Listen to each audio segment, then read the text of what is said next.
Hi, welcome back. I'm so happy that you're here for this new lesson exploring the EPA test. We are moving into the relational skills or behaviors that our people show up with when they approach other human beings. But let's dive right into understanding. So, what does understanding show? It shows the level of comprehension that the person gives other people. So this trait indicates the ability that your client has to assess reality from all angles without filtering it through his own, her own prejudices, judgments, biases, etc. It indicates tolerance or criticism when it is low towards other people's points of views and ways of doing things if they are different from their own. So it is someone's ability to observe and understand another points of view, and it is the ability to gather all this information, analyze it without prejudice. When this is low, as you can imagine, people evaluate partially. They don't really listen. They only are focused on their point of view, and they tend to focus on the other person's negative aspects or negative aspects about the things that they are saying. They quickly see flaws, differences, and things that do not conform to their own standards and which they don't find particularly agreeable. And they tend to criticize and attack everything that they don't understand and they don't take responsibility for. So this trait, understanding, it really is the level of tolerance, level of openness, level of acceptance that someone shows in their relationships.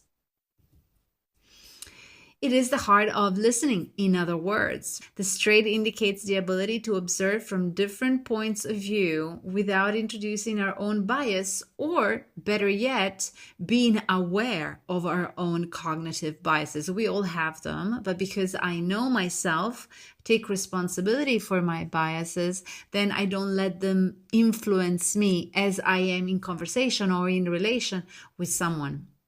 If the trait is high, the person tends to put themselves in the other person's shoes and understand them. Understand them logically, cognitively. Okay, it's different from empathy. We will see empathy next. So they have an open attitude. They are curious. They are interested. They are accepting. They're tolerant. If the trait is low, obviously we have the opposite effects. The person evaluates only from their own point of view. They are critical. They tend to diminish or ridicule or minimize, and they tend to create distance in a conversation by putting up all sorts of walls. Careful that having this trait in balance does not mean that we agree with everybody about everything, okay? It means that we create space to understand someone else's point of view. So we can hold their point of view against our own opinion, conviction, or preference without becoming reactive, critical, judgmental, defensive, and without yielding to the urge to convince the others that we are right. So we can understand without agreeing, or we can agree to disagree about something without actually judging or becoming offensive towards one another. You will have encounter, or maybe it is not so common in your culture, but here in Italy, everything that is different from what someone believes is automatically bad, and it is automatically criticized and avoided. And it is too often believed that the right thing to do is to help them by pointing out the mistakes they are making. But in doing so, we become extremely critical and we end up invalidating these people, demotivating them, and making them feel unworthy or inadequate. So When this trait is low, it means that you have someone who tends to be critical and tends to point out mistakes and tends to want to convince you that they're right and will tend to point out that you are wrong. So people with a low trait tend to be critical and often unaware that they are so defensive in front of things that are different from their own.